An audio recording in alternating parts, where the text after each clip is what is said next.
오늘의 주요 뉴스입니다. 윤석열 대통령이 5박 7일간의 영국, 프랑스 순방을 위해 출국했습니다. 윤 대통령은 출국에 앞서 북러와의 협력이 중국에 도움이 안 된다며 국제사회 평화 증진에 중국의 역할이 중요하다고 강조했습니다. 검찰이 골프장 예약 청탁과 리조트 특혜 이용 등의 의혹이 불거진 이정섭 수원지검 2차장 검사에 대한 강제 수사에 축소하며 대전고검 검사로 직무대리 발령했습니다. 민주당이 2차장 검사를 고발한 지 한 달여 만입니다. 서울의 한 중학교 남성 교사가 남학생들을 성추행한 혐의로 경찰 조사를 받고 있습니다. 경찰은 이 교사의 주거지 등을 압수수색했는데 피해 학생이 더 있을 가능성에 무게를 두고 있습니다. 단독 보도합니다. 행정 전산망 정상화 뒤 첫 업무일을 맞아 민원 창구와 무인 발급기 등에서 혼란 없이 모든 서류 발급이 정상적으로 이루어졌습니다. 56시간 전산망 먹통 사태는 해결됐지만 피해 확인과 보상책 마련이 숙제로 남았습니다.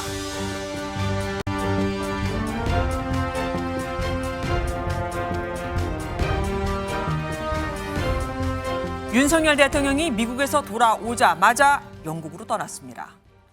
미국에서 바로 영국으로 가도 됐겠지만 한국에 잠깐 들렸다 가면서 한국을 경유해서 영국으로 갔다는 말이 나올 정도로 강행군이었죠.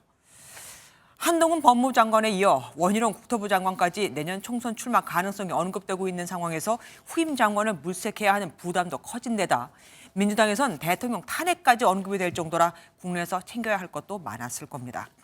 윤 대통령은 출국에 앞서 영국 언론과 가진 인터뷰에서 북러 군사협력에 대한 중국의 역할론을 촉구하기도 했습니다. 북한과 러시아가 가까워지면 중국엔 이익될 게 없다면서요.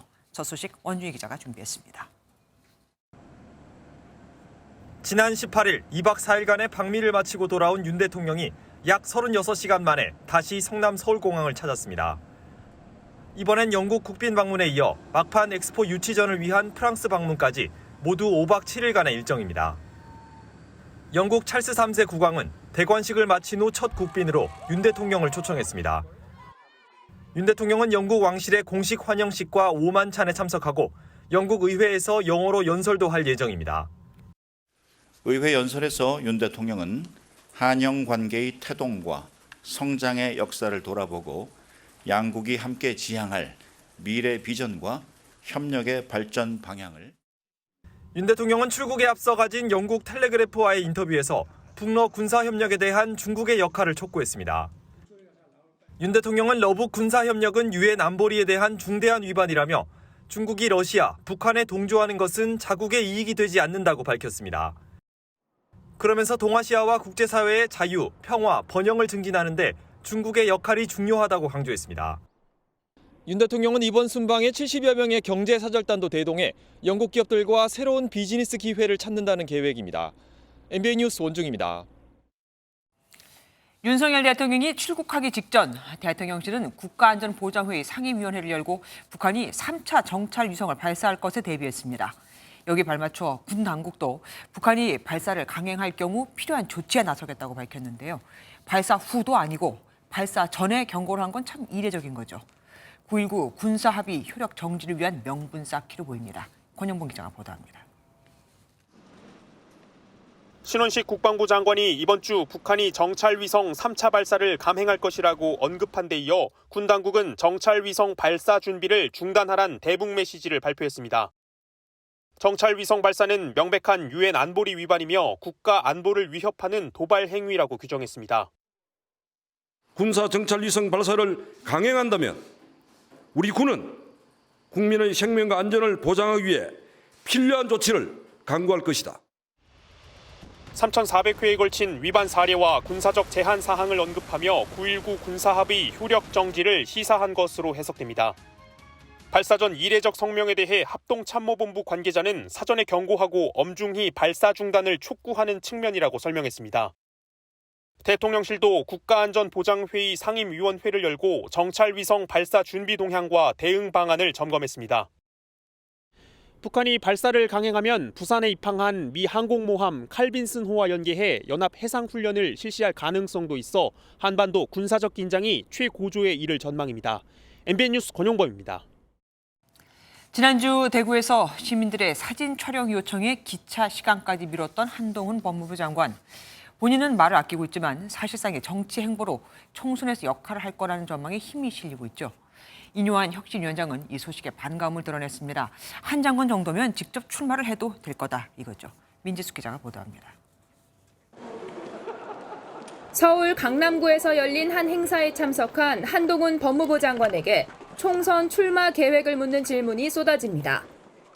총선 관련한 구체적인 계획은 언제쯤 밝히실 생각이실까요? 저는 이런 중요한 일이 많이 있고요. 중요한 일을 열심히 하겠다는 말씀 정도 드리겠습니다. 지난주 대구를 찾은 한 장관, 이번 주엔 대전과 울산 현장 방문이 예정되어 있습니다.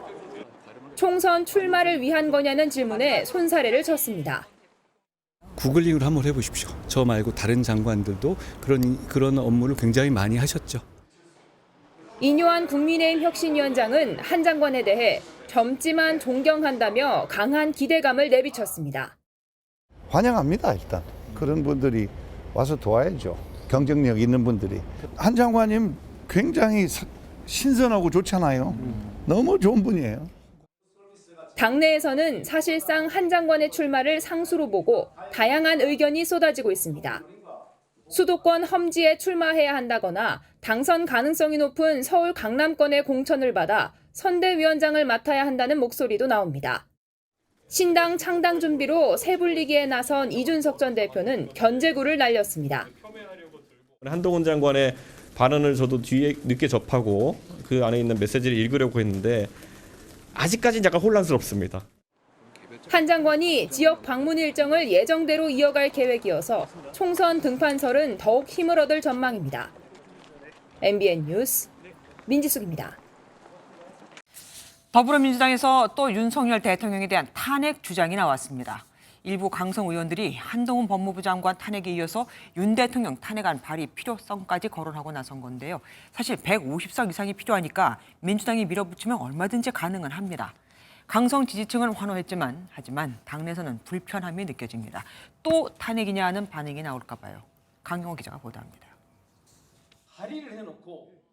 민영배 민주당 의원의 광주 북콘서트에 참석한 김용민 의원이 윤석열 대통령 탄핵을 언급하자 환호가 터져나옵니다. 반윤연대를 형성할 수 있는 행동을 민주당이 먼저 보여야 되지 않을까라는 생각을 해요. 저는 윤석열 탄핵 발이라고 생각해요. 민 의원도 적극 공감합니다. 굉장히 설득력 있는 얘기거든요.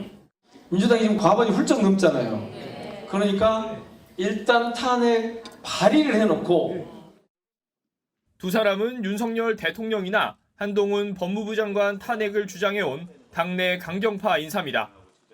이딴 강경 발언에 대한 당내 시선은 곱지 않습니다. 지도부의 한 의원은 의원 개인의 발언이라고 선을 그었고 다른 의원은 탄핵은 마지막으로 쓸 수 있는 카드이기 때문에 가볍게 이야기해선 안 된다고 지적했습니다. 국민의힘은 대통령을 향한 저주성 비난이라고 비판했습니다. 민주당은 대통령을 향한 저주성 비난과 국민들이 선택한 윤석열 정부를 흔드는 것이 자신들의 존재의 이유인 양 착각하는 모양입니다. 당내 비판 여론에도 불구하고 총선이 다가오면서 강성 지지층을 겨냥한 일부 의원들의 강경 발언은 계속될 것이란 전망입니다.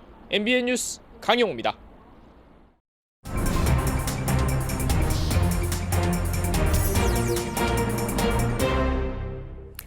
정치톡톡 오늘은 이병주 기자와 함께하겠습니다. 어서 오십시오. 먼저 국민의힘 이뇨한 혁신위원장 얘기부터 좀 들어보겠습니다. 한동훈 장관은 언급했지만 이것만이 아니었습니다. 이준석 전 대표에 대한 이야기도 했어요. 예, 맞습니다. 이뇨한 혁신위원장 줄곧 이준석 전 대표를 끌어안겠다고 강조하고 있습니다. 네. 두 사람 오늘 하태경 의원 출판 기념회에서 만나는가 싶었는데요. 결국 불발됐습니다. 인 위원장은 오늘도 기회가 된다면 언론이 없는 자리에서 따로 보고 싶다면서 신당 창당설이 있는 이 전 대표를 설득하겠다고 말했습니다. 지금 말씀하신 대로 이 전 대표 지금 창당 준비 작업으로 아주 바쁜 것 같던데요? 네, 지난 주말이었습니다. 이준석 전 대표 주말에 모집을 시작했는데요. 벌써 4만 명가량이 관심을 보이고 있다고 강조를 했습니다. 네. 몸값 높이기라는 해석이 나오는데 당 지도부는 슈퍼 빅텐트론을 꺼내들며 견제에 나섰습니다. 나라의 발전적 미래를 고민하는 모든 분들과 함께 슈퍼 빅 텐트를 치겠습니다. 그래서 그런 걸까요? 이준석 대표만이 아니라 또 이분도 만났습니다.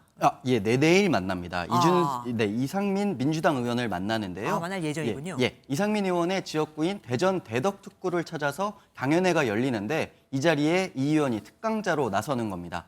인유한 위원장은 이상민 의원과 통하는 게 많이 있다고 강조했습니다. 그리고 남북 관계에 대해서 저하고 대화를 많이 나눴어요. 오늘 거의 똑같아요, 생각이. 이상민 의원 국민의힘에 대한 관심을 지속적으로 나타나오긴 했습니다. 네, 오늘도 민주당을 탈당하고 국민의힘에 갈 가능성에 대해서 언급을 했습니다. 그러게요. 당내에서 공격을 받는 상황에 대해 정남이가 떨어졌다, 나가고 싶은 마음이 굴뚝 같다 이렇게 말을 했습니다. 제가 국민의힘 속속들이 내용은 다 모르고 그러나 제가 가서 제 정치적 꿈을 펼칠 곳 적합하다면 또 저를 반긴다면 가죠. 이 의원은 또 이준석 신당 창당에 대해 실체가 없다며 가능성이 낮아 보인다고 말했는데요. 사람 모으는 게 중요한 게 아니라는 뼈 있는 이야기를 하기도 했습니다.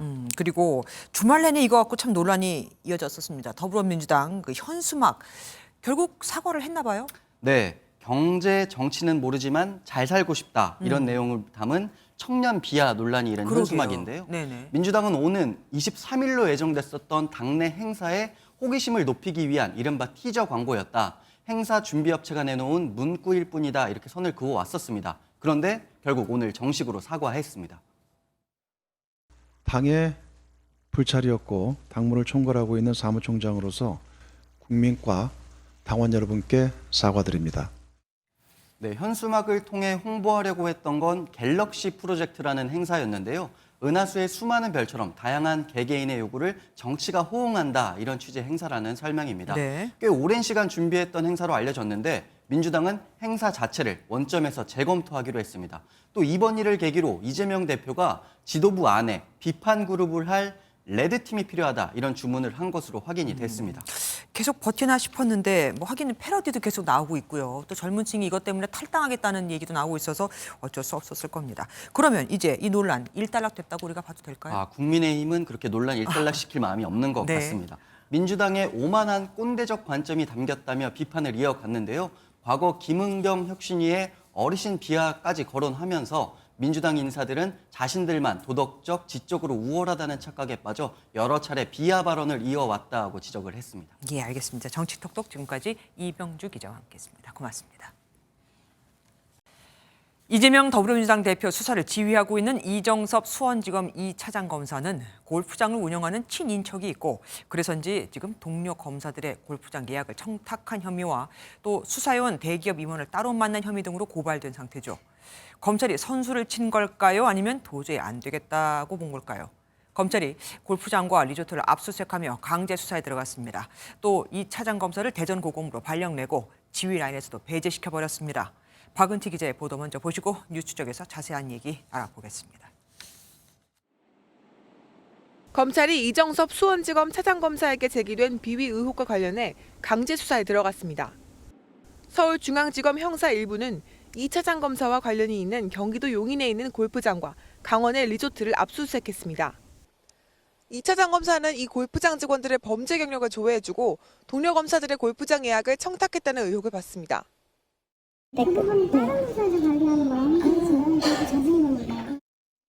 또 지난 2020년 말 강원도 소재 리조트에서 재벌 대기업 고위 임원의 접대를 받았다는 의혹도 제기됐습니다. 또 대검찰청은 이정섭 차장검사를 대전 고검검사로 직무대리 발령해 이재명 대표에 대한 수사 라인에서 제외했습니다. 이 차장검사는 지난 9월 수원지검 2차장검사로 부임해 특별수사팀장으로 이재명 민주당 대표 관련 수사를 총괄하면서 쌍방울의 불법 대금 송금 사건, 이 대표 부부의 법인카드 유용 의혹 등을 수사해왔습니다. 지난달 민주당은 이 차장검사를 주민등록법, 청탁금지법 위반 등의 혐의로 대검에 고발했고 서울중앙지검 형사 1부에 사건이 배당됐습니다. MBN 뉴스 박은채입니다.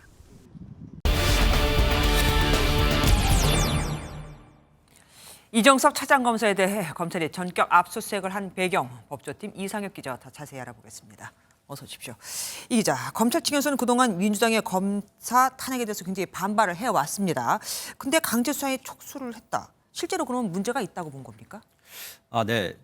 일단 지난달 국정감사 때 이정섭 차장에 대한 여러 의혹이 제기됐습니다. 네. 검찰은 해당 의혹들이 고발까지 된 만큼 진실 규명을 위해 수사에 들어갔다는 입장입니다. 검찰 내부에서는 일부 혐의에 대해서는 소명이 돼 압수수색 영장이 발부된 것 아니냐는 해석도 나옵니다. 이원석 검찰총장은 검사 탄핵의 부당성을 공격하며 차라리 자신을 탄핵하라는 입장을 밝힌 바 있었습니다. 하지만 이 총장도 검찰 내부의 검사의 비위에 대한 의혹이 제기된 만큼 더 엄격한 기준을 적용해 한 점 의혹 없이 모든 것을 명명백백히 밝혀야 한다는 견해를 내놓았습니다. 그런데 검찰 관련 범죄에서는 공수처가 담당하지 않습니까? 왜 검찰이 맡아서 하는 거죠? 네. 고위공직자 수사법에 따르면 검사와 판사 등 법조인과 고위공직자는 공수처의 수사 대상은 맞습니다. 네. 그러나 모든 범죄가 공수처의 수사 대상에 포함되지는 않습니다. 직무 연관성이 인정되는 특정 범죄에 한해서만 공수처 수사가 이루어집니다. 하지만 사건 관련 기업의 임원을 만났다는 혐의는 직무 연관성이 있다고 봐야 되지 않겠습니까? 네. 근데 일단 우선 직무 연관성이 있는지 없는지부터 수사를 통해 좀 혐의를 구체적으로 밝혀야 합니다. 네. 그 이후 직무유기냐 혹은 뇌물 등 공수처법에 저촉되는 내용이 있으면 그때부터 공수처로 이첩하게 됩니다. 알겠습니다. 이 차장 검사는 수사 지휘 라인에서도 결국 배제가 됐습니다. 그러면 이재명 대표에 대한 수사에 지장이 있는 거 아닐까요? 예, 사실 수사 차질은 불가피해 보입니다. 압수수색으로 수사가 본격 시작되자 대검찰청은 이 차장을 대전고등검찰청으로 인사발령을 내렸습니다. 검찰 안팎에서는 강제 수사가 외부에 드러난 이상 수사를 계속 지휘, 감독하기 어려워졌다는 분위기입니다. 검찰 관계자는 공석이 된 이 차장 업무는 당분간 수원지검 1차장이 직무를 대행할 예정이라며 대행 업무가 어렵다고 판단되면 대행자를 추후 발령할 수 있다라고 밝혔습니다.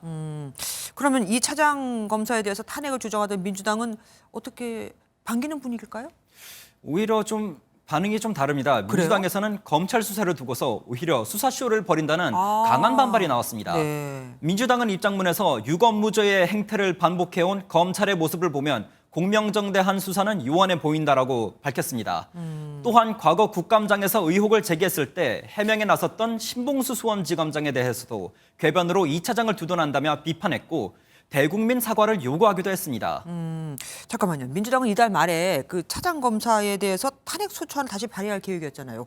그러면은 강제 수사에 착수한 게 변수가 될까요? 예, 앞서 전해드렸듯이 민주당은 여전히 검찰을 강하게 비판하고 있습니다. 네. 그래서 기존 입장대로 탄핵을 밀어붙일 가능성이 큽니다. 네. 다만 법조계 일각에서는 이 차장에 대한 탄핵의 동력이 다소 떨어질 수 있다는 전망도 나옵니다. 검찰 수사가 본격 개시되면서 아무래도 민주당이 탄핵을 주장할 명분이 떨어지기 때문입니다. 아무래도 민주당 입장에서는 뭐 어찌 보면은 허를 찔렀다. 뭐 이렇게 봐도 되겠네요. 지금까지 법조팀 이상엽 기자와 함께했습니다. 고맙습니다. 아들의 대학 시험을 대신 쳐준 혐의로 1심에서 징역 2년의 실형을 선고받은 조국 전 법무부 장관의 항소심 선고가 이르면 내년 총선 전인 2월 초에 나올 것으로 보입니다. 내년 2월 1일 조 전 장관이 신청한 미국인 지도교수에 대한 증인 신청이 받아들여지긴 했는데 재판부가 그 직후에 바로 재판을 마무리하기로 했거든요. 홍조 기자가 보도합니다. 부인인 정경심 교수와 함께 아들의 온라인 시험을 대신 풀어준 혐의를 받는 조국 전 법무부 장관. 지난 기일 법원에 2016년 아들의 대학 시절 지도교수인 제프리 맥도널드 교수를 증인으로 채택해달라고 요청했습니다. 증인 채택 두고 재판 지연 전략. 마치 총수대 수고 많으십니다. 충실히 재판 받겠습니다. 감사합니다. 재판부는 2월 1일 증인 출석이 가능하다면 신문을 진행하겠다며 사실상 요청을 받아들였습니다. 그러면서 다음 달 18일 증인 신문 외에 모든 재판 절차를 마무리할 계획이라며 2월 8일 선고를 진행할 뜻을 밝혔습니다. 검찰은 1심 시작부터 재판이 4년 넘게 이어지고 있다며 더 이상 시간이 지체돼선 안 된다고 재차 주장했습니다. 조 전 장관의 변호인 측은 증인의 직접 신문이 꼭 필요하다며 적극 추진하겠다고 밝혔습니다. 증인 신문으로 조 전 장관에 대한 선고가 4월 이후로 밀릴 수 있다는 관측이 나오기도 했지만 법원의 이번 결정으로 총선 전 선고가 이뤄질 것으로 보입니다. MBN 뉴스 홍지호입니다. 축구 국가대표 황의조 선수의 사생활 촬영물 유포자가 구속된 가운데 황 씨가 지난 주말 피의자 신분으로 경찰에 출석한 사실이 뒤늦게 알려졌습니다. 경찰은 이 촬영물을 황 씨가 불법 촬영한 것으로 의심하고 있는데 황 씨 측은 강하게 혐의를 부인하고 있습니다. 신영빈 기자가 보도합니다. 축구 국가대표 황의조 선수가 지난 18일 피의자 신분으로 경찰에 출석했습니다. 경찰은 황 씨가 성관계 영상을 불법 촬영한 것으로 의심하고 있습니다. 황 씨는 18일 오후 목동에서 열린 축구 국가대표 오픈 트레이닝 직전까지 경찰 조사를 받았으며 혐의를 부인한 것으로 알려졌습니다. 황 씨 측은 입장문을 통해서도 연인 사이에 합의된 촬영이라며 영상 유출의 피해자인 만큼 수사에 협조해 진실을 밝히겠다고 했습니다. 황 씨는 앞서 SNS를 통해 사생활 영상이 퍼지자 지난해 그리스에서 뛰던 당시 휴대전화를 도난당하고 영상을 유포하겠다는 협박 메시지를 받아왔다며 고소장을 제출했습니다. 경찰은 IP 추적 등을 통해 황 씨 영상물을 유포한 여성 A씨를 붙잡아 지난 16일 구속했습니다. 경찰은 영상을 유포하겠다고 황 씨를 협박하고 실제 유포한 사람이 동일범으로 보인다며 사건을 수사하는 과정에서 황 씨의 불법 촬영 정황을 포착했다고 설명했습니다. MBN 뉴스 신영빈입니다. 중학교 교사가 남학생을 성추행한 혐의로 경찰 수사를 받는 사실이 MBN 취재 결과 드러났습니다. 그것도 현직 도덕 교사가 말이죠. 차 안에 학생을 태우고 대범하게 이루어진 이 사건에 학교와 수사기관 모두가 기함을 하고 있습니다. 경찰은 해당 교사 주거지를 압수수색했고 학교 측은 전수조사까지 하며 추가 피해를 확인하고 있습니다. 적잖은 파장이 예상됩니다. 김태형 기자가 단독 취재했습니다. 서울의 한 중학교입니다. 기간제 도덕교사 30대 남성 A씨는 지난달 말부터 학생들과 분리 조치돼 교단에 서지 못하고 있습니다. 학교 측이 남학생들을 성추행한 혐의로 A씨를 경찰에 신고했기 때문입니다. 선생님이 잘리셨어요. 그 선생님이 차에 태워가지고 거기서 성추행을. A씨에 대한 고소장이 잇따르면서 수사에 착수한 경찰은 A씨 주거지 등을 압수수색했습니다. 경찰은 피해 학생들을 고려해 구체적인 혐의 내용은 밝힐 수 없지만 관심을 갖고 관리하고 있는 사건이라고 설명했습니다. 학교 측은 서울시 교육청에 사실관계를 알린 뒤 학생들에 대한 접근, 연락 금지를 경찰에 요청하고 학생들을 상대로 전수조사를 벌이고 있습니다. 전수조사가 들어간 만큼 경찰도 피해 학생이 더 있을 가능성에 무게를 두고 수사를 확대하고 있습니다. 이와 관련해 취재진은 A씨의 SNS 등을 통해 수차례 입장을 물었지만 답변을 들을 수 없었습니다. 또 학교 측은 A씨 채용 과정에서 성범죄 이력은 없었다고 해명했습니다. MBN 뉴스 김태형입니다. 길에서 처음 본 남성이 다가와 다짜고짜 목을 조르고 뭔가가 들어있는 주사기로 찌를 듯이 위협을 하면 이게 웬 날벼락인가 싶겠죠. 말리던 시민에게도 흉기를 휘두르고 도주했지만 결국 붙잡혔는데 이 남성 왜 범행을 저질렀는지, 주사기는 왜 갖고 있었는지 입을 열지 않고 있습니다. 윤규란 기자가 보도합니다. 하얀색 차량이 도로변에 멈춰섭니다. 차에서 내린 시민 2명이 인도로 걸어가더니 갑자기 한 남성을 쫓기 시작합니다.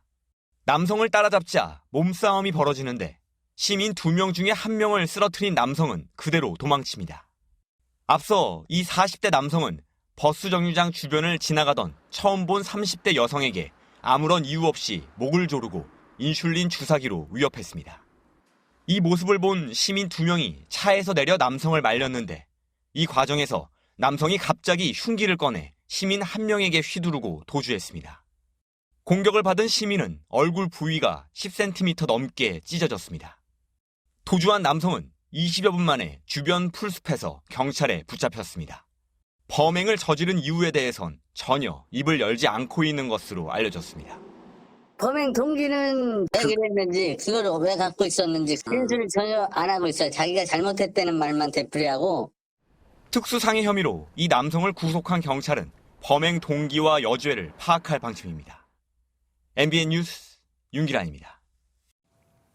고급 외제차를 골라 위치 추적 장치를 부착한 뒤 몰래 따라가 6억 원대의 현금과 명품 등을 훔친 빈집털이 일당 7명이 붙잡혔습니다. 차 안에 있는 물건을 훔쳤느냐? 아닙니다. 차량 내 블랙박스는 지우고 집 복도엔 카메라까지 설치해 집 비밀번호를 알아낸 뒤 물건을 갖고 갔습니다. 강소연 기자가 취재했습니다.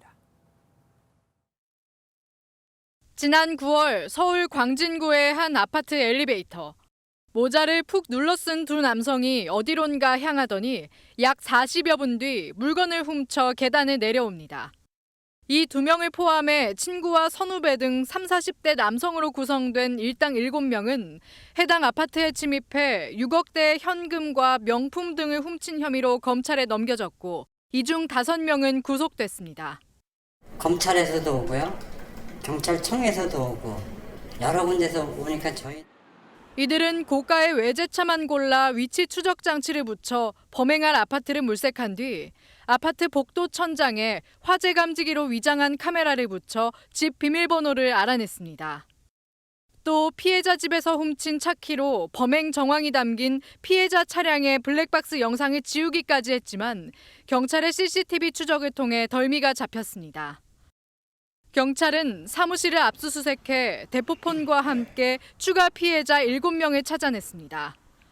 수사 결과 이들은 피해자 7명의 현관문 앞을 불법 촬영한 영상을 공유하고 있었고 이 중 2명을 상대로는 이미 범행을 시도했다 미수에 그친 것으로 드러났습니다. 경찰은 추가 피해자가 있을 것으로 보고 수사를 이어가는 한편 시민들에겐 자택 현관 주변에 수상한 카메라는 없는지 관심을 가져달라고 당부했습니다. MBN 뉴스 강서영입니다. 술에 취해 가게에 들어가 금고를 턴 것도 모자라 내부에서 난동을 부린 소변까지 봤다네요. 외국인이 붙잡혔습니다. CCTV를 보면 돈 훔치고 만세까지 부르고 있습니다. 며칠 전 관광차 한국에 들어온 사람입니다. 이승민 기자입니다. 아무도 없는 액세서리 매장에 모자를 쓴 한 남성이 비틀거리며 들어옵니다. 돌연 계산대를 열고 현금을 챙긴 뒤 두 손을 들고 만세를 하는가 싶더니 이내 무릎을 꿇고 손으로 바닥을 내리칩니다. 어제 새벽 4시 30분쯤 서울 마포의 한 가게에서 수십만 원의 돈을 훔쳐 도주한 외국인 A씨의 모습입니다. 외국인 남성은 범행 장소에서 멀지 않은 곳에 머물다 이 골목을 통해 숙소로 이동했습니다. A씨는 범행 후에도 인근 지역을 배회했고 CCTV를 통해 동선을 특정한 경찰의 덜미가 잡혔습니다. 경찰관님들 오셔서 안에 CCTV 보시고 하셔가지고 여기서 이제 보시고 이제 올라가신 거네요. 네. 경찰 조사 결과 스페인 국적의 A씨는 최근 관광 목적으로 입국했고 범행 당시 술에 취해 영업이 끝난 매장 유리문을 깨고 들어와 매장 창고에서 라면을 먹고 소변까지 본 것으로 드러났습니다. 점주 측은 피해액만 1,000만 원에 달한다고 주장하고 있는데 경찰은 A씨를 상대로 재물손괴 혐의 등 여죄를 조사한 뒤 구속영장을 신청할 방침입니다. MBN 뉴스 이승민입니다. 어젯밤 야산에서 30대 남성이 엽사가 쏜 총에 맞아 숨졌습니다. 남성은 일행과 함께 가재를 잡던 중이었죠. 엽사는 10년 넘게 유해 조수 포획단 소속으로 경력도 많았지만 총기엔 열화상 카메라까지 달려 있었지만 사고는 막지 못했습니다. 김명현 기자가 보도합니다. 119 구급차에서 내린 구급대원들이 재빨리 검은색 SUV로 다가갑니다. 곧이어 한 남성을 바닥에 눕히고 심폐소생술을 합니다. 충북 옥천군의 한 야산에서 30대 남성이 60대 엽사가 쏜 총에 맞았습니다. 당시 남성은 일행 2명과 함께 계곡에서 가재와 개구리를 잡던 중이었습니다. 목 부위 관통상을 입은 남성은 병원으로 옮겨졌지만 숨졌습니다. 사고 현장 인근에는 평소에도 멧돼지가 자주 출몰해 엽사들이 종종 오갔던 것으로 알려졌습니다. 저 배추밭도 옆에 있고 그러니까 겨울에 이제 추위를 대비해서 돼지가 지금 제일 많이 내려와요. 이 지형을 잘 아는 그 엽사분들이 먼저 가는 거죠. 사고를 낸 엽사는 옥천군 유해조수 포획단 소속으로 정상적인 총기 소지 허가를 받은 것으로 확인됐습니다. 10년 넘게 포획 활동을 해왔지만 그동안 사고는 없었습니다. 당시 엽사와 숨진 남성과의 거리는 70m 정도로 총기에는 열화상 카메라도 달려 있었지만 사고를 막지 못했습니다. 엽사는 경찰 조사에서 남성을 멧돼지로 착각해 총을 쐈다고 진술했습니다.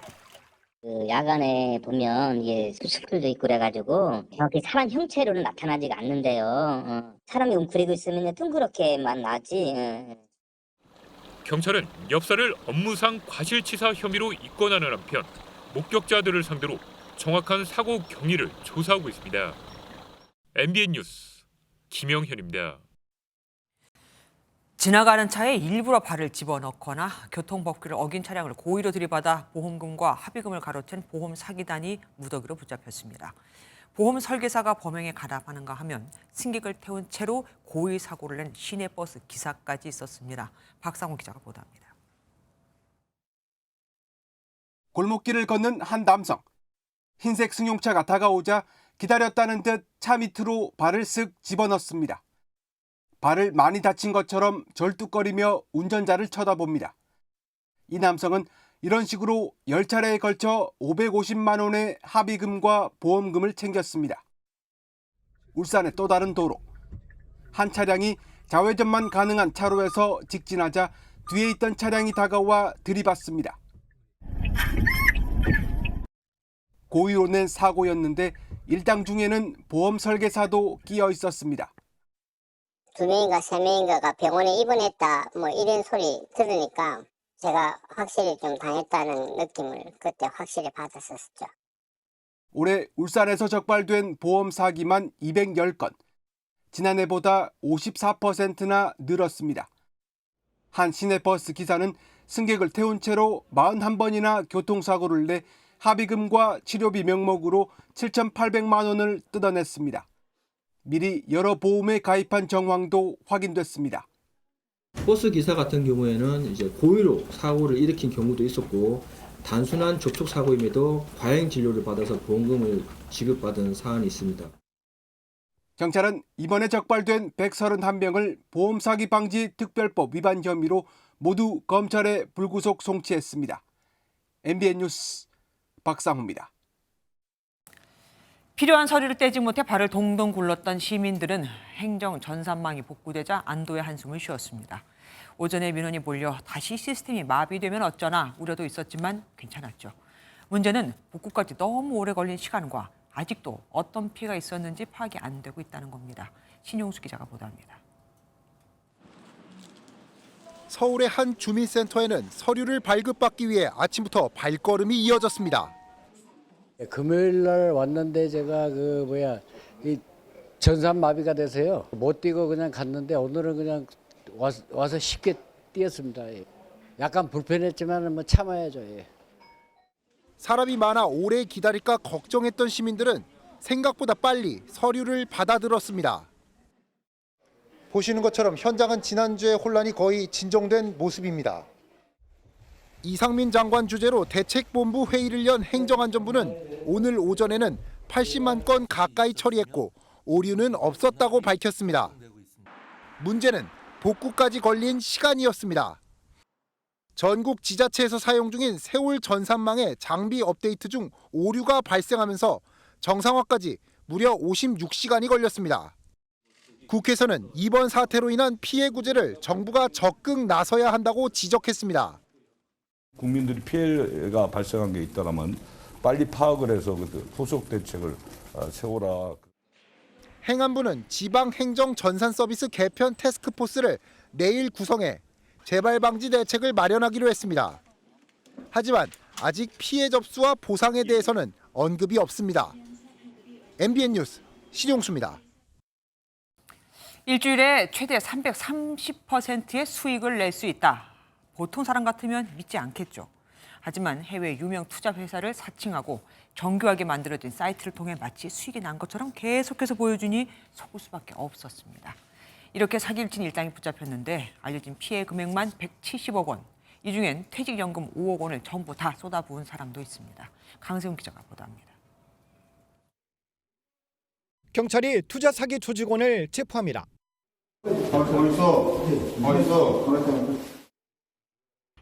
컴퓨터에는 투자를 유도하는 가짜 리딩방이 가득합니다. 일주일 만에 최대 330%의 수익을 낼 수 있다는 문자도 있습니다. 일당은 지난해 4월부터 최근까지 해외 유명 투자 회사를 사칭해 사기 행각을 벌였습니다. 한 피해자는 퇴직연금 5억 5천만 원을 투자했다가 돌려받지 못했습니다. 전혀 사기꾼이라는 걸 내가 못 느꼈죠. 참 바보 짓이네요. 전 재산을 제가 노후 자금을 갖다 다. 경찰이 확인한 피해자만 54명. 피해 금액은 170억 원이 넘을 것으로 추정됩니다. 정교하게 만들어진 사이트를 통해서 실시간으로 수익이 올라오는 걸 보다 보니까 투자자들이 현혹될 수밖에 없었고요. 사기 일당은 또 유령법인을 만들어 대포통장 100개를 개설한 뒤 보이스피싱과 같은 범죄 조직에 유통한 혐의도 받습니다. 통장 한 개당 월 300만 원에 빌려주면서 60억 원의 부당이익을 취했습니다. 조직원들은 경찰의 추적을 피하려고 이 같은 원룸 여러 곳에 사무실을 두고 범행을 저지른 것으로 확인됐습니다. 일당은 범죄 수익금을 고급 외제차 구매와 유흥비 등으로 탕진한 것으로 알려졌습니다. 경찰은 일당 34명 중 14명을 구속하고 여죄를 캐고 있습니다. MBN 뉴스 강세훈입니다. 한 달여 남은 크리스마스. 이맘때쯤이면 서울시청 앞 광장에서 대형 크리스마스 트리에 불을 밝히는 점등식 행사가 열리죠. 바로 오늘 불이 들어왔다네요. 현장에 나가 있는 취재기자 연결해 보겠습니다. 신혜진 기자, 이렇게 봐도 예쁘네요. 네, 저는 지금 서울광장에 나와 있습니다. 제 뒤로 보시는 것처럼 화려한 성탄트리 불빛이 이곳을 환하게 비추고 있습니다. 지나가던 시민들도 발걸음을 멈추고 연말 분위기를 즐겼습니다. 올해 성탄트리는 높이 16m, 폭 6m 규모로 조선 말기 우리나라의 첫 크리스마스 트리를 구현했습니다. 트리 장식의 보라색은 기독교에서 다가올 영광을 뜻하고 나비 장식은 조선시대에 좋은 일이 생길 징조로 여겨져 성탄트리의 의미를 더했습니다. 벌써 1년이 지난 거 다 끝난 것 같아서 아쉽기도 한데요. 또 트리 보니까 좀 설레기도 하는 것 같고. 내년에 저희 가족들 다 건강하고 회사 생활 이런 거 잘 풀리도록 기원했습니다. 조금 전인 오후 5시쯤 점등식에 참석한 오세훈 시장은 시민들과 함께 성탄의 의미를 나눴습니다. 서울광장 성탄트리는 1960년대에 처음 설치된 후 60여 년 동안 해마다 서울광장에 세워져 시민들에게 큰 사랑을 받고 있습니다. 성탄트리는 오늘 점등식을 시작으로 12월 31일까지 매일 오후 5시부터 자정까지 불을 밝힙니다. 지금까지 서울광장에서 MBN 뉴스 신혜진입니다. 습설을 아십니까? 물기를 많이 머금어 일반 눈보다 3배나 무거운 눈을 말하는데 지붕이 무너질 정도로 위험합니다. 이번 겨울엔 특히 눈이 많이 올 거라고 하죠. 올 겨울부터 내리는 눈이 무거운 습설인지 가벼운 눈인지 사전에 알고 대비할 수 있도록 눈 무게 예보가 도입됩니다. 최돈희 기자입니다. 리조트 체육관 지붕이 폭삭 주저앉았습니다. 외벽은 처참히 구겨졌고 건물을 버티던 철골 구조물은 엿가락처럼 휘었습니다. 이 사고로 10명이 숨지고 100명 넘게 중경상을 입었습니다. 비닐하우스는 물론 공장도 줄줄이 무너져 내렸습니다. 모두 습설이 원인이었습니다. 물기가 적은 눈은 1제곱미터당 50kg 정도지만 습설은 150kg으로 3배 무겁습니다. 폭 5m, 길이 20m 비닐하우스에 습설 10cm만 쌓여도 무게는 3톤, 소형 트럭 3대가 올라가 있는 셈입니다. 기상청이 올겨울부터 예상 적설량과 함께 눈무게 예보를 도입한 이유입니다. 많은 눈과 무거운 눈으로 인한 시설물 피해 예방 및 경감을 위해서 눈의 무게를 추정할 수 있는 정보를 제공하고자 합니다. 구름 내부의 특정 온도에서 적당한 수분을 머금어 무거워지는 습설의 발생 원리가 적용됐습니다. 지난 겨울 폭설 피해가 컸고 12월에 눈이 집중되는 전북 일부부터 우선 도입되고 눈무게는 3단계로 구분돼 예보됩니다. 올겨울은 엘니뇨의 북극 한파 영향까지 겹치게 되면 습설을 비롯한 강한 눈구름이 발생할 거란 전망이 많습니다. MBN 뉴스 최돈입니다. 집값이 떨어졌는데 보유세는 늘어날 수 있다. 이게 가능할까요? 현재로선 그렇습니다. 공시가격을 시세 어느 수준으로 정할지를 의미하는 현실화율이 매년 높아지기 때문인데 정부가 문재인 정부에서 만든 현실화율 계획을 원점에서부터 재검토하기로 했습니다. 김경기 기자입니다. 서울 마포구의 한 대단지 아파트. 작년 말 11억 원대까지 내려갔던 전용 59제곱미터 아파트값은 최근 13억 원을 넘어섰습니다. 급매물이 소진되면서 신축 단지를 중심으로 가격이 오른 건데 내년 공시가격 역시 다시 높아질 가능성이 큽니다. 연초에도 한 15% 정도요? 연체받았다가 회복하고 있는 과정에서 문제는 노도강 등 집값이 여전히 약세인 지역도 올해보다 공시가격이 높아질 수 있다는 겁니다. 문재인 정부 때였던 지난 2020년 공시가격을 정할 때 시세를 반영하는 비율을 매년 높여 90%까지 끌어올리기로 했기 때문입니다. 윤석열 대통령 공약에 따라 공시가격 현실화율 로드맵 개편 작업을 진행해온 정부는 원점에서 재검토하겠다는 계획을 밝혔습니다. 다만 개편 수준일지 아니면 아예 폐기될지는 더 논의를 거쳐 결정하기로 했습니다. 공시가격 현실화 계획에 대한 전면적 근본적인 재검토가 필요하며 2024년 공시가격에 적용할 조치가 필요한 것으로. 공시가격은 재산세와 종합부동산세, 건강보험료, 기초연금 등 67개 행정제도의 기준이 되는데 현실화율이 낮아지면 실제 내는 보유세 부담은 줄어들게 됩니다. 정부는 당장 내년 1월 1일 기준으로 결정될 24년도 공시가격의 현실화율을 이달 안에 발표할 예정인데 현재로선 전년도 수준을 유지할 가능성이 유력해 보입니다. MBN 뉴스 김경입니다. 하마스가 교전을 일시 중지하고 수십 명의 인질을 석방하는 내용에 합의했다는 보도가 나왔습니다. 이스라엘은 일단 부인했지만 미국도 협상 타결이 임박한 것으로 보고 있습니다. 양측이 이번엔 합의점을 찾을 수 있을까요? 서영수 기자입니다. 하마스가 이스라엘 인질 석방을 조건으로 한 교전 중지에 합의했다고 현지 아랍어 매체가 보도했습니다. 이스라엘은 아직 합의가 이뤄진 건 아니라는 입장이지만 협상 타결이 임박했다는 사실은 부인하지 않았습니다. We are hopeful that we can get a significant number of hostages freed in the coming days. I don't want to go into the details of these talks. They are obviously very sensitive. 존 파이너 백악관 국가안보 부보좌관도 양측의 협상에 진전이 있다고 밝혔고 협상을 중재하는 카타르도 타결을 위한 걸림돌은 사소한 것이라고 강조해 기대감을 키웠습니다. When you come closer to the goal, you feel your confidence levels are increasing, and we hope that we are reaching to that point. 이런 가운데 하마스를 지지해온 예멘 반군 후티가 이스라엘 선박을 납포하겠다고 위협한 직후 홍해에서 화물선 한 척을 납포하는 사건이 발생했습니다. إن القوات المسلحة اليمنية تجدد تحذيرها لكافة السفن التابعة للعدو الإسرائيلي. 하지만 해당 선박은 일본 기업이 운영 중이고 승무원 중 이스라엘 국적자도 없는 것으로 전해졌습니다. MBN 뉴스 서영수입니다. 미국에선 대선을 1년 앞두고 이루어진 여론조사에서 바이든 대통령이 트럼프 전 대통령에게 밀리는 것으로 나타났습니다. 원래 이맘때쯤 조사에선 현직 대통령이 10%포인트까지 앞섰는데 말이죠. 경제와 또 나이 문제가 바이든 대통령에게 가장 큰 부담입니다. 워싱턴에서 최종락 특파원입니다. 내년 11월 치러지는 대선에서 바이든 대통령과 트럼프 전 대통령이 격돌했을 경우를 예상한 여론조사가 일제히 이뤄졌습니다. CBS 뉴스와 CNN, 폭스뉴스 등 최근 여론조사에서 트럼프 전 대통령 지지율이 바이든 대통령을 2에서 4%포인트 차이로 앞선 것으로 나타났습니다. 비록 오차범위 아니긴 하지만 현직 대통령이 주요 여론조사에서 경쟁자에게 모두 밀리는 것은 보기 드문 일이라는 분석입니다. CNN은 지난 80년간 미국 대선을 1년 앞두고 현직 대통령이 평균적으로 10%포인트 넘는 차이로 앞섰다고 전했습니다.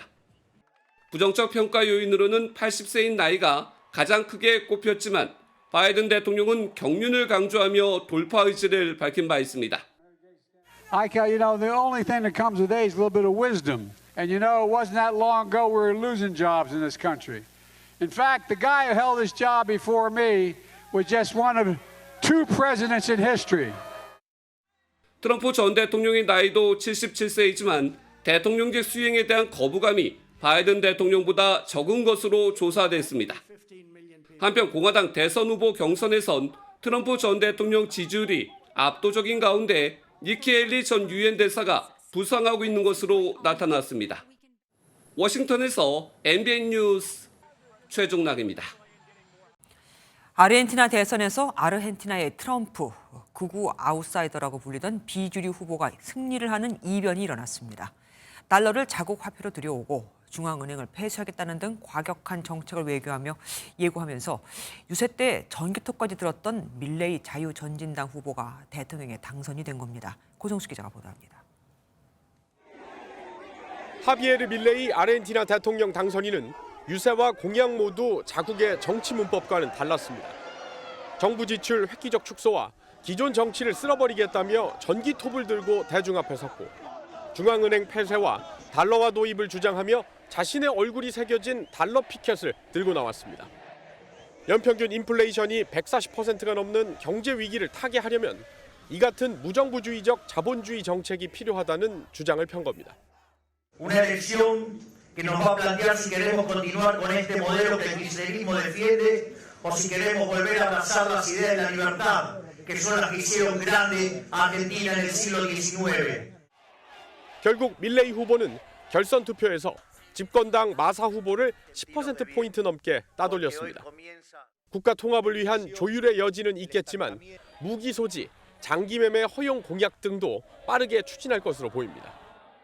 Nuestro país necesita son drásticos. No hay lugar para gradualismo. 극우 급진 성향의 밀레이 당선인과 나란히 비교되는 트럼프 전 미국 대통령도 축하글을 SNS에 올렸습니다. 밀레이 당선인은 공산주의자와 거래하지 않겠다며 현 정권이 초점을 맞춘 중국 대신 미국, 이스라엘의 외교 정책에 중점을 둔 바 있습니다. MBN 뉴스 고정수입니다. 약 100년 전 만들어진 위스키 한 병이 경매 역사상 최고가인 우리 돈 35억 원에 팔렸습니다. 위스키 한 잔, 그 작은 한 잔 값이 벤츠 S클래스 한 대 값과 맞먹는 겁니다. 정설민 기자가 보도합니다. 위스키계의 롤스로이스로 불리는 맥켈란 1926. 1926년 증류해 60년간 오크통에서 숙성한 뒤 1986년 단 40병만 한정 출시했습니다. 그중 한 병이 런던 소더비 경매에 나왔는데 한국 돈으로 35억 원에 팔렸습니다. 예상 가격의 2배에 육박하는 것으로 와인과 증류주를 통틀어 경매 역사상 최고가입니다. And the liquid inside is the most valuable whiskey in the world.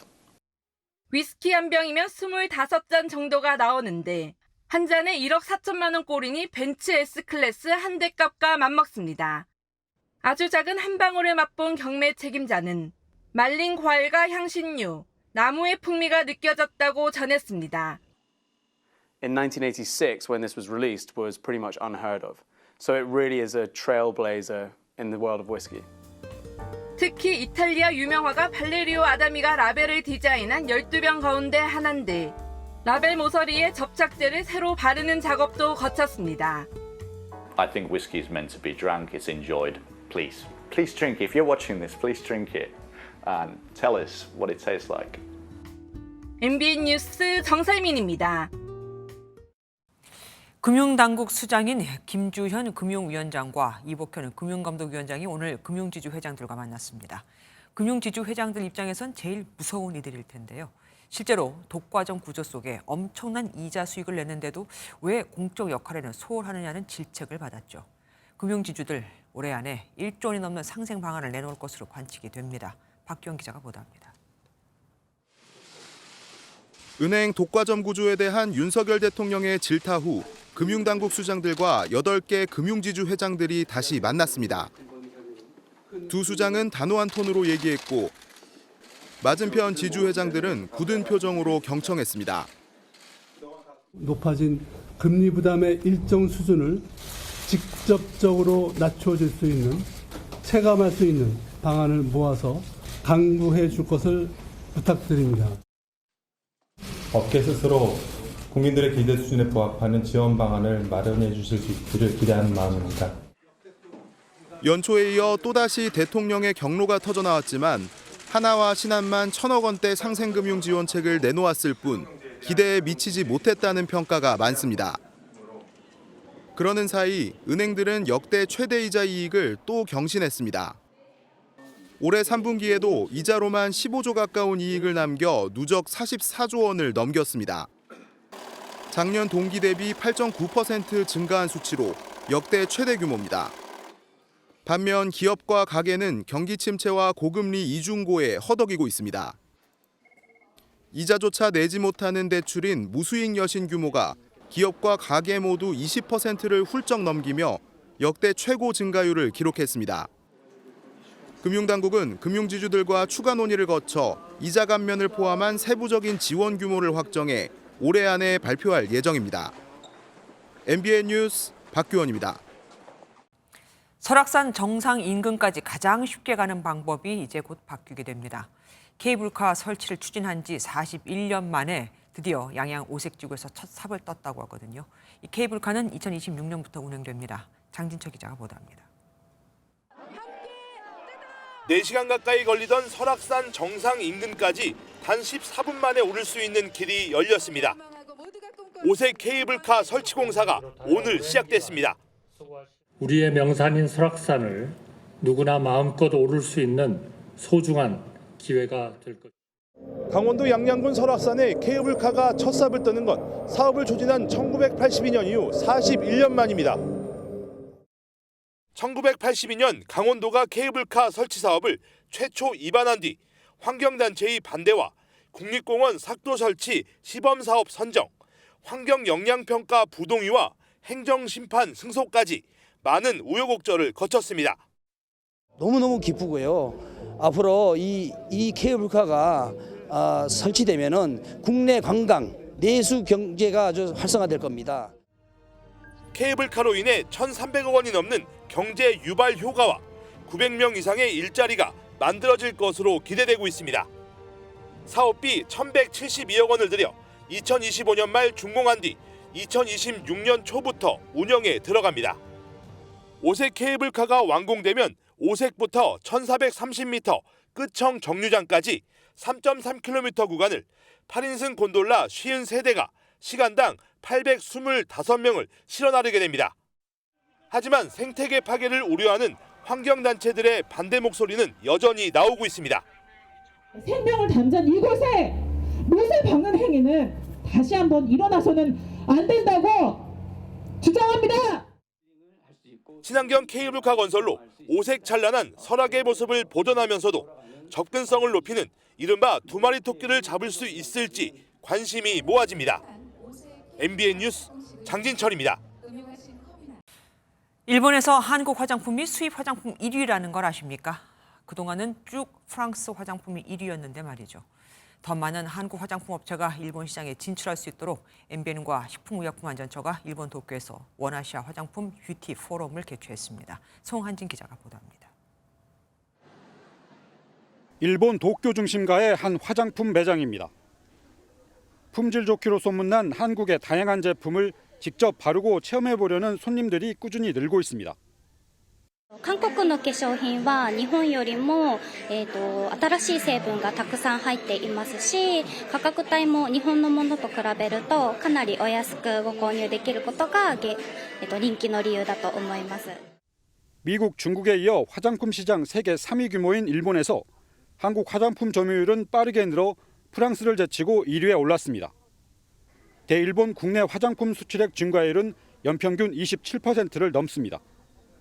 K-뷰티 인기에 힘입어 일본 진출을 꿈꾸는 국내 화장품 기업이 늘어나는 이유입니다. 하지만 일본 당국의 까다로운 통관과 허가 절차는 쉽지 않습니다.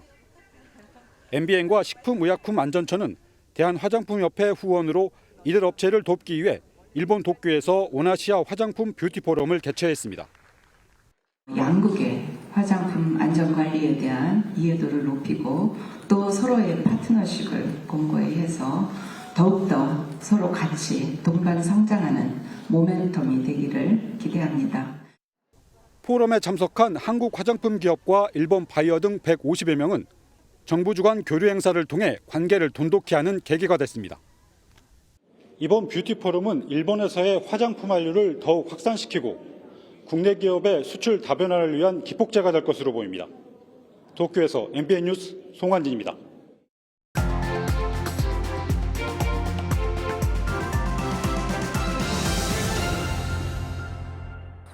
싸움. 주먹질만 하는 게 아니고 살아가는 인생 그 자체가 싸움인 거야.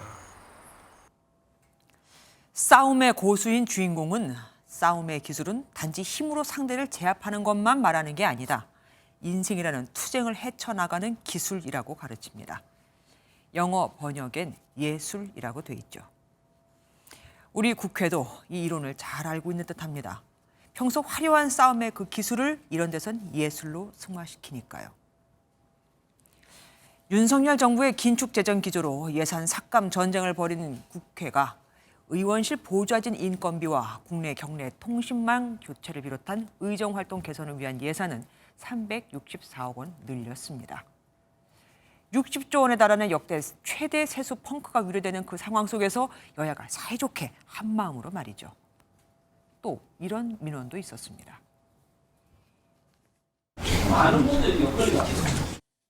지금 그래서 의자를 샘플을 갖다 놓고요. 의원님들이 앉아보시고 그중에 지금 선택을 하는 과정에 있습니다. 국회의원 의자 교체를 검토하고 있다네요. 지금 앉아 있는 그 의자가 오래되긴 했습니다. 그런데 1997년 당시 한 개당 무려 67만 원씩 주고 샀던 의자입니다. 비슷한 논란은 2016년에도 있었습니다. 당시 국회 사무처는 의원회관 접견실 의자 2,400개를 각 당의 상징 색깔로 교체하는 이른바 깔맞춤을 시도하려다가 예산 낭비 논란에 보류했거든요. 당은 이따가도 바뀌고 그럼 당 상징 색깔도 바뀌고 또 신당도 생길 수 있는 건데 말입니다. 이들은 국회 예산을 늘리는 이유가 다 일을 잘 하려고 하는 거랍니다. 국민은 불편을 감수하고라도 국민 예산을 더 챙겨주는 국회를 언제쯤 볼 수 있을까요? 2022년 한국인의 직업의식 및 직업윤리 조사 결과에 따르면 35개 직업 중 국회의원은 위세, 이 지위가 가장 높은 직업이자 직업윤리가 가장 낮은 직업으로 꼽혔습니다. 국민이 보기엔 권세는 가장 많이 누리려고 하면서 책임의식은 가지지 못한 존재라는 건데 올해도 별로 바뀔 것 같진 않죠. 지금도 국회 의자에 앉아 졸고 혹은 아예 잠을 자는 의원들이 수시로 보이던데 의자가 더 편하면 어떻게 될지 상상도 안 되는 건 비단 저뿐일까요? 의자가 좀 편하면 자리는 좀 지킬지도 모르겠습니다. 김조의 그런데 오늘은 아껴서 어디 쓰려나 했더니 였습니다. 스포츠 뉴스입니다. e스포츠 최고의 축제 롤드컵이 페이커 이상혁과 한국팀 T1의 우승으로 마무리됐습니다. 엄청난 인기를 자랑한 이유는 뭔지 최영규 기자가 현장에 다녀왔습니다. 5명의 플레이어가 경쟁과 협력을 동시에 즐길 수 있는 게임. 롤은 매달 전 세계 1억 명이 플레이할 정도로 인기가 높습니다. 롤드컵이 5년 만에 한국에서 열리면서 광화문에는 약 5만 명이 몰렸고 결승전 고척돔도 인산인해입니다. 수많은 사람들이 줄 설 정도로 엄청난 인기를 끈 롤드컵 결승전 티켓 18,000장은 이미 지난 8월 10분 만에 매진됐습니다. T1과 페이커 선수님이 당연히 결승전에 진출할 거라고 믿고 8월 달에 예매해서 지금 오게 됐습니다. 뜨거운 응원을 등에 업은 최고의 스타, 페이커 이상혁은 7년 만에 세계 정상에 올랐습니다. 경기력도 너무 좋았고 또 많은 분들의 관심과 응원이 있었다는 것 자체가 굉장히 감사한 것 같습니다. 인기는 절정 수준인데 결승전 시청자만 전 세계 1억 명. 롤드컵 기간에는 4억 명으로 추산됩니다. 시장 규모도 2조 원에 달하자 유명 주얼리 회사가 트로피를 만들고 외제차 브랜드도 공식 후원했습니다. 10년 넘게 업데이트를 계속하면서 100개 이상의 캐릭터로 색다른 재미를 주고 페이커처럼 누구나 알아볼 정도의 스타를 만들어낸 점 등이 폭발적인 인기의 요인입니다. 아시안 게임을 넘어 이젠 올림픽 정식 종목까지 넘보고 있습니다. MBN 뉴스 최영규입니다. 메이저리그 최고의 수비수에게 주는 골드글러브를 한국인으로선 처음으로 받은 샌디에이고 김하성이 수상자를 발표할 때 자고 있었다고 털어놨습니다. 김하성은 오늘 기자회견에서 작년에도 수상하지 못해서 올해 발표를 할 땐 그냥 자고 있었다며 주위에서 연락을 해서 깼는데 실제로 보고 있었다면 심장이 많이 뛰었을 것이라고 돌아봤습니다. 이루수와 유틸리티 부문에 동시에 후보로 올랐던 김하성은 최근 멀티플레이어에 대한 가치가 높기 때문에 유틸리티를 더 받고 싶었는데 실제로 그렇게 됐다며 미소를 지었습니다. 저녁이 되자 공기가 확연히 달라졌습니다. 일교차가 크게 벌어지고 있는데요. 내일도 낮 동안은 경주가 19도까지 오르겠지만 전국적으로 아침과 저녁으로는 금세 쌀쌀해지겠습니다. 주 중반까지는 큰 추위 없겠습니다. 아침과 낮 기온 모두 평년 기온을 웃돌아서 비교적 온화하겠는데요. 목요일 중부지방을 중심으로 비가 내리고 나면 급격히 추워집니다. 금요일 서울 아침 기온은 영하 4도까지 뚝 떨어지겠습니다. 내일 전국 하늘이 맑겠고요. 강원 영동 지역과 경북 북부 지역에는 건조특보가 발효 중입니다. 내일 중부지방 아침 기온은 서울이 2도, 춘천이 영하 1도, 낮 기온은 15도를 조금씩 밑돌겠고요. 남부지방은 광주가 17도, 부산 18도까지 오르겠습니다. 다가오는 목요일 아침에는 중부지방을 중심으로 비가 내리겠고요. 금요일에는 충남과 호남, 제주에 눈이 내릴 전망입니다. 날씨였습니다. 안녕하세요. 김주하입니다. 공정하고 신속한 MBN 뉴스, 유튜브를 통해서도 만나보실 수 있습니다. 특히 더 많은 뉴스와 라이브를 보고 싶으시다면 오른쪽을 눌러서 구독하시면 됩니다. 어렵지 않죠? 빠르고 정확한 뉴스로 계속 찾아뵙겠습니다. MBN 뉴스를 시청해 주신 여러분 고맙습니다.